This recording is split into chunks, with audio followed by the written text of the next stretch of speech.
नमस्कार, सुप्रभात। आप देख रहे हैं खबर दिल्ली और समय हो चला है दिल्ली की 25 बड़ी खबरों को जानने का। इससे पहले यदि आप वीडियो को लाइक नहीं किए हैं तो लाइक कर दीजिए और चैनल को सब्सक्राइब कर लीजिए। तो आइए एक नजर डालते हैं 25 बड़ी खबरों पर फटाफट अंदाज में। ई-केवाईसी से दिल्ली में 30 लाख अवैध पानी कनेक्शनों पर लगेगी लगाम, डीजीबी की नई पहल। दिल्ली जल बोर्ड ई-केवाईसी के माध्यम से 30 लाख अवैध पानी कनेक्शनों का पता लगाएगा ताकि राजस्व हानि कम हो सके और बिलिंग प्रणाली सुदृढ़ हो। इस अभियान में निजी कंपनियां उपभोक्ताओं का सत्यापन और मीटर रीडिंग का कार्य करेंगी। बता दें कि ई-केवाईसी के माध्यम से पानी के अवैध कनेक्शनों का पता लगाया जाएगा। इसकी प्रक्रिया जल्द शुरू होने की उम्मीद है। इससे न केवल अवैध कनेक्शनों की पहचान होगी बल्कि वैध उपभोक्ताओं की समस्याओं के समाधान में भी मदद मिलेगी। मैं दिल्ली के जल मंत्री प्रवेश वर्मा ने कहा कि दिल्ली जल बोर्ड राजस्व हानि कम करने और मौजूदा बिलिंग प्रणाली को सुदृढ़ बनाने के लिए पूरे शहर में अवैध जल कनेक्शनों की पहचान करेगा। दिल्ली में लाइसेंस से लेकर कारोबार तक नियम होंगे आसान, बिल तैयार। दिल्ली में ease of doing business bill 2026 का मसौदा अंतिम रूप ले चुका है। इसे जल्द ही कैबिनेट से मंजूरी मिलने की उम्मीद है। मध्य अगस्त तक सभी व्यावसायिक सुधारों को लागू करने का लक्ष्य है, जिससे व्यापार और आम जीवन आसान हो सके। दिल्ली में कारोबार और आम जीवन को आसान बनाने के लिए तैयार किए गए ease of doing business bill 2026 के मसौदे को अंतिम रूप दे दिया गया और अगले एक सप्ताह के भीतर इसे कैबिनेट से मंजूरी मिलने की संभावना है। इसमें दूसरे चरण के अंतर्गत चिन्हित 28 प्राथमिकता वाले क्षेत्रों में से 13 को शामिल किया गया है। एयरपोर्ट रोड पर हर साल जलभराव क्यों, हाईकोर्ट ने मांगा अस्थायी समाधान। दिल्ली हाईकोर्ट ने महिपालपुर में एयरपोर्ट के पास NH 48 पर बार बार होने वाले जलभराव पर चिंता व्यक्त की है। कोर्ट ने दिल्ली सरकार के मुख्य सचिव को MCD व अन्य एजेंसियों के साथ उच्च स्तरीय बैठक कर अस्थायी समाधान खोजने का निर्देश दिया है, जिसमें बरसाती नाले की संभावना भी जांची जाएगी।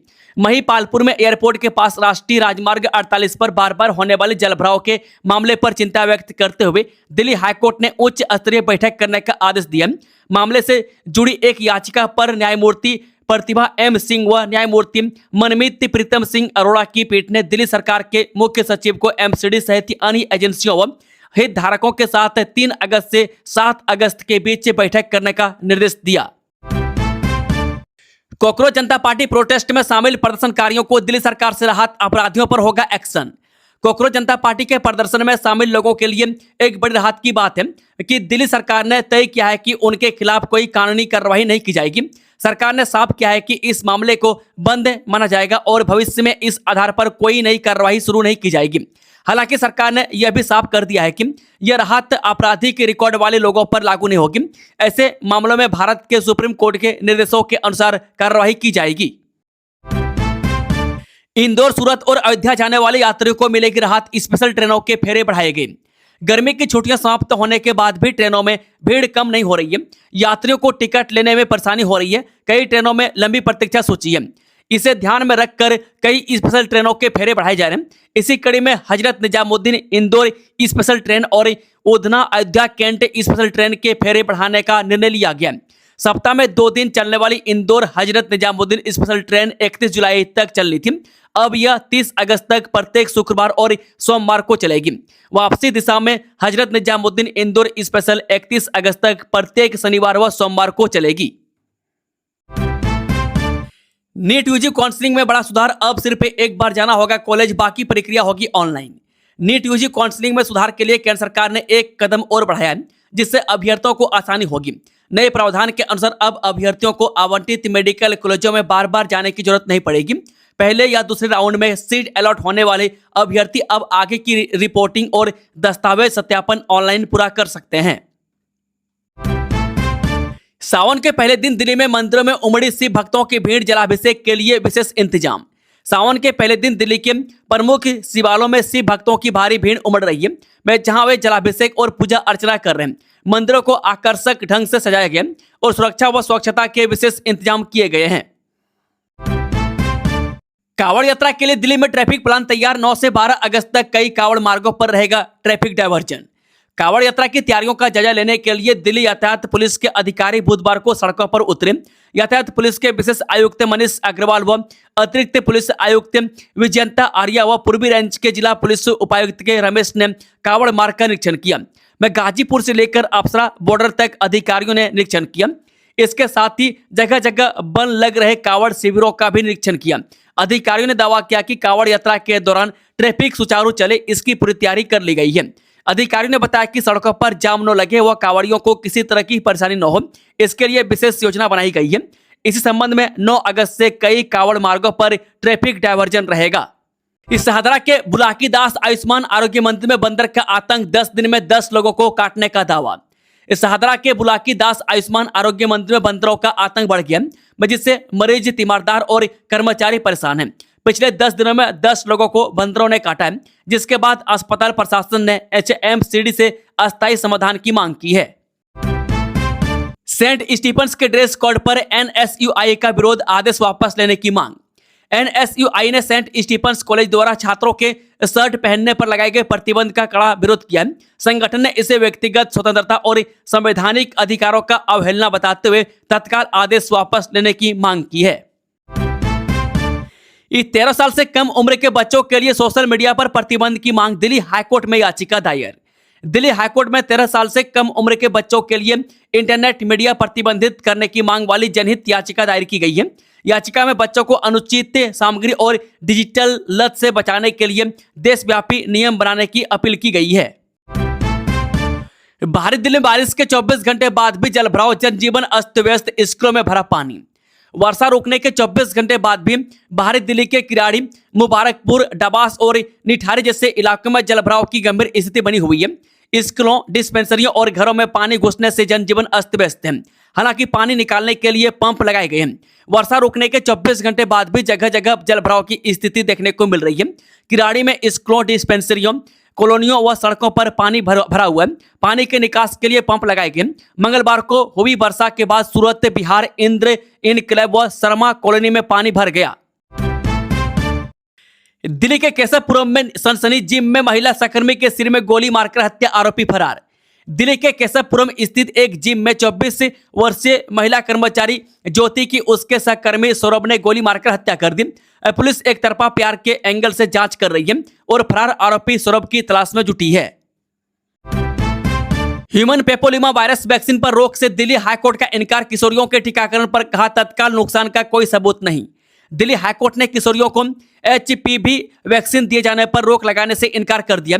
पीठ ने कहा कि केंद्र सरकार के डेटा के अनुसार इससे कोई तत्काल नुकसान नहीं है, वह बाद में विचार होगा। शालीमार बाग का साप्ताहिक बाजार अब दूसरी जगह होगा शिफ्ट, दिल्ली हाईकोर्ट का बड़ा आदेश।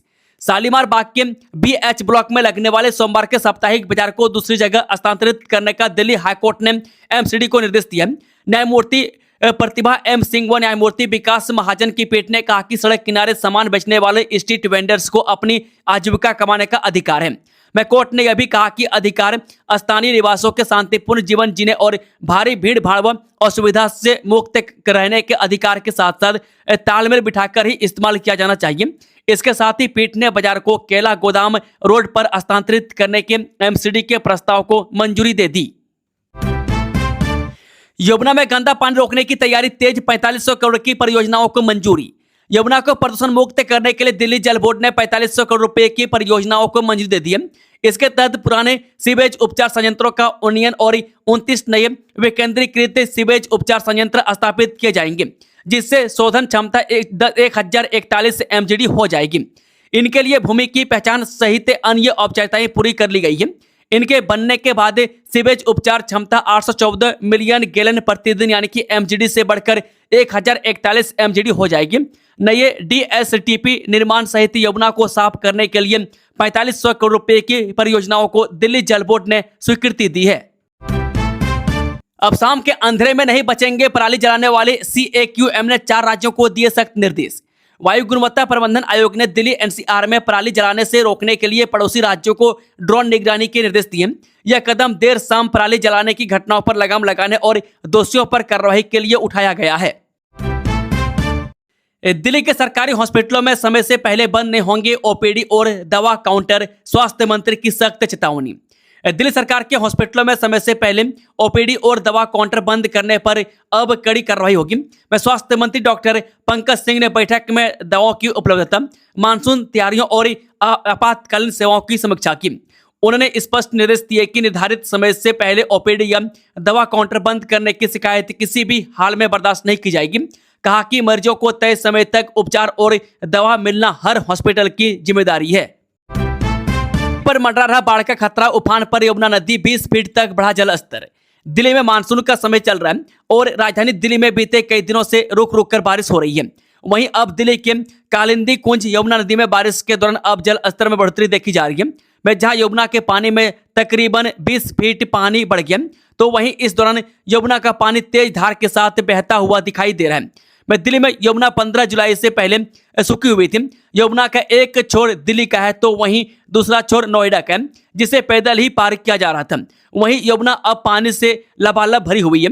यमुना में पानी का बहाव भी काफी तेज हो गया, जिसके वजह से यमुना का विकराल स्वरूप देखने को मिल रहा है। दरअसल उत्तराखंड और हिमाचल में हो रहे बारिश की वजह से नदियों के जल स्तर में बढ़ोतरी देखी जा रही है। तो इसी कड़ी में लगातार रुक रुक कर हथिनी कुंड बैराज से पानी छोड़ा जा रहा है, जिसके वजह से अब यमुना नदी के जल स्तर में भी बढ़ोतरी हो गई है।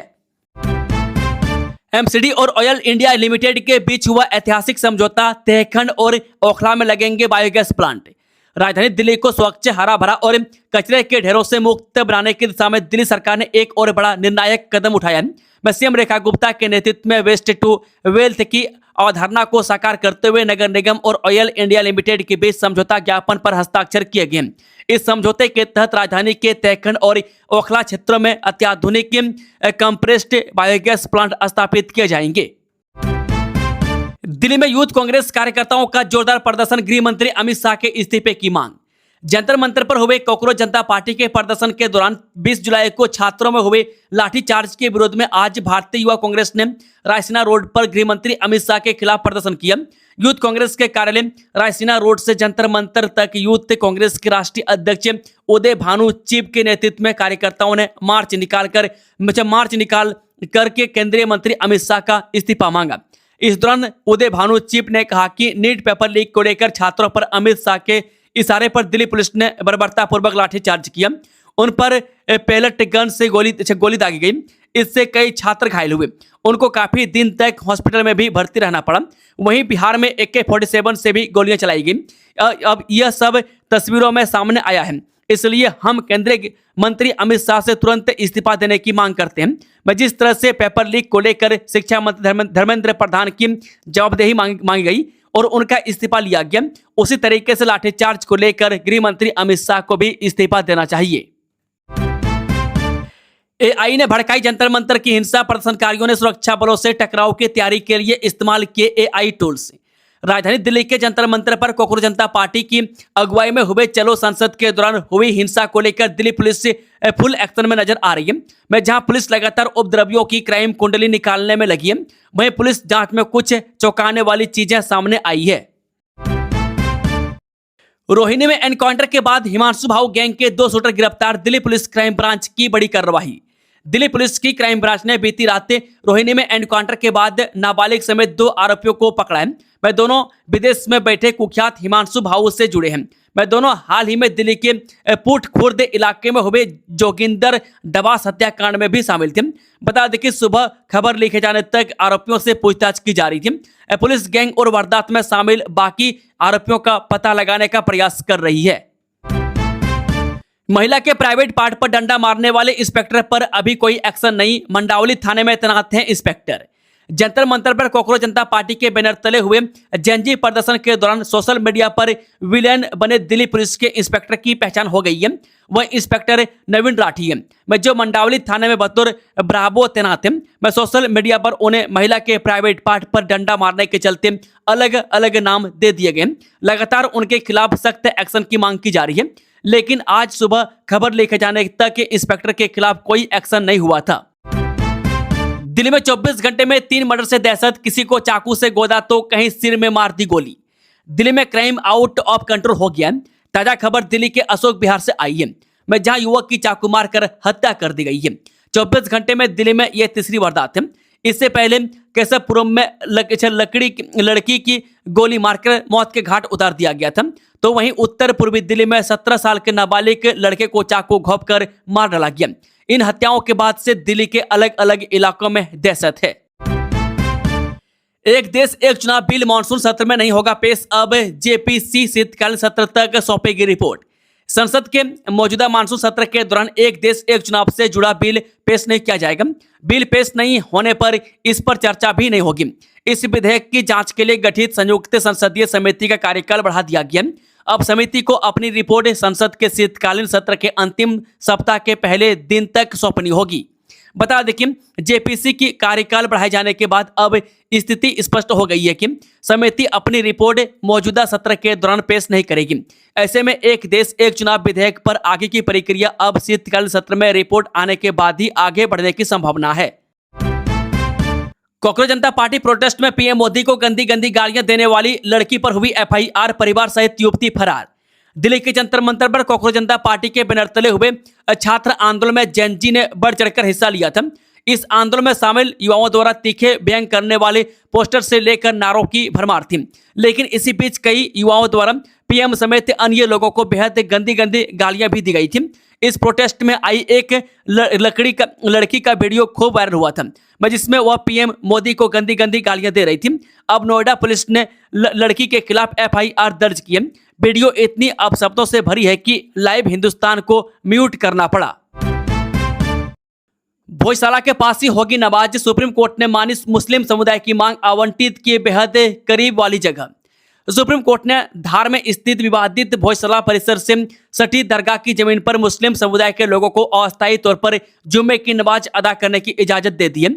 गुरुवार को हुई कार्यवाही के दौरान भारत के मुख्य न्यायाधीश की अध्यक्षता वाली बेंच ने मध्य प्रदेश सरकार से अदालत के आदेश का पालन करते हुए जरूरी इंतजाम करने को कहा। सर्वोच्च न्यायालय ने मुस्लिम समुदाय के लिए जिस जमीन को चुना है वह खसरा नंबर 596 है और यह जगह विवादित भोजशाला से सटी हुई दरगाह की जमीन है। चीन आर्टिफिशियल सूरज बना रहा है, हमारी सरकार से सड़कें नहीं बन रही, अरविंद केजरीवाल का पीएम मोदी पर तीखा हमला। आम आदमी पार्टी के राष्ट्रीय संयोजक और दिल्ली के पूर्व मुख्यमंत्री अरविंद केजरीवाल ने एक बार फिर प्रधानमंत्री मोदी पर तीखा हमला बोला। केजरीवाल ने एक्स पर वीडियो शेयर किया है, जिसमें उन्होंने कहा कि एक तरफ चीन कृत्रिम सूरज बना रहा है और दूसरी तरफ हमारे प्रधानमंत्री छोटे छोटे बच्चों पर एफआईआर दर्ज करवाने में व्यस्त हैं। कैब ड्राइवर की हत्या पर परिवार का धरना, मांगा इंसाफ। दिल्ली के कृष्णा नगर में कैब ड्राइवर विजय कुमार की निर्मम हत्या के बाद अब उनका परिवार इंसाफ की लड़ाई सड़क पर लड़ रहा है। गुरुवार 23 जुलाई को हुई इस सनसनीखेज वारदात के बाद मृतक की पत्नी, मां और अन्य परिजन पटपड़गंज से विधायक अरविंद नेगी के कार्यालय के बाहर धरने पर बैठ गए। दोस्तों, खबरों का सिलसिला यही समाप्त होता है। अगर जानकारी पसंद आई तो वीडियो को लाइक, शेयर, चैनल को सब्सक्राइब जरूर से जरूर कर लें। Thank you, all the best. जय हिंद, जय भारत।